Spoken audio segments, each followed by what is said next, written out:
आता पाहूया टॉप 9 महत्त्वाच्या बातम्या। बेकायदा लोन मंजुरीला नकार दिल्यानं महिला कर्मचाऱ्याचा छळ, फायनान्स कंपनीच्या कार्यालयातील 14 पैकी 10 कर्मचाऱ्यांवर गुन्हा, सोलापुरातील फायनान्सच्या एचआरवर देखील गुन्हा दाखल।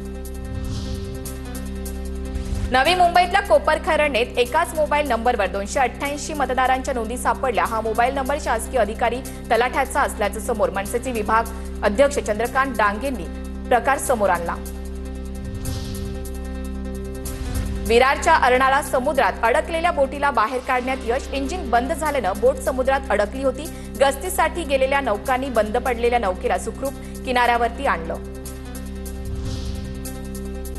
अकोल्यात पीएम पीक विमा योजनेअंतर्गत शेतकऱ्यांना 5 ते 27 रुपये मदत मिळाल्याचा आरोप, तर शेतकऱ्यांना कमीत कमी 1004 रुपये नुकसान भरपाई दिली। कृषी विभागानं आरोप फेटाळले।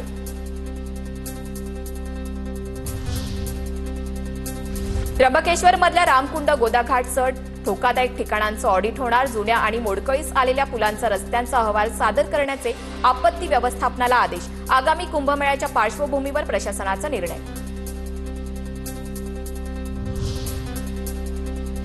जळगावच्या सराफा बाजारात सोनं आणि चांदीच्या दरामध्ये मोठी वाढ। सोन्याच्या दरात 1,500 रुपये तर चांदीच्या दरात 2,000 रुपयांची वाढ।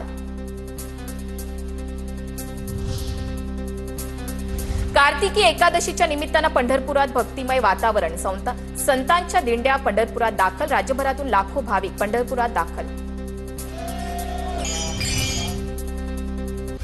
छत्रपती संभाजीनगर रेल्वे स्थानकाच्या नव्या पाटीजवळ लघुशंका, व्हिडिओ सोशल मीडियावर व्हायरल। लघुशंका करणारा नेमका कोण हे अद्याप अस्पष्ट।